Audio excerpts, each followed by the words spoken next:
जे पिलाटी सठिक भाव में लेखि पारिबो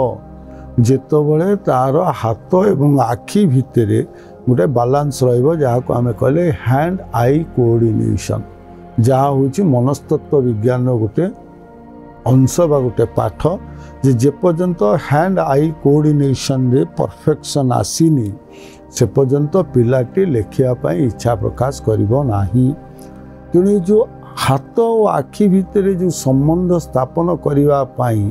प्रथमे आरंभ करा जाउची विद्या वृत्ताकार बा प्रथमे आमे कोन कहछि शून्य बा वृत्त अंकन करूची जो वृत्त अक्षर बहिर्भूत अक्षर नुहे किंतु आम विद्यार श्री गणेश हुए ब्रह्मा विष्णु महेश्वर जहा शारीरिक स्तर रे पिला मानकु प्रस्तुत करे जे शिक्षा प्रति आग्रही हवा पाई।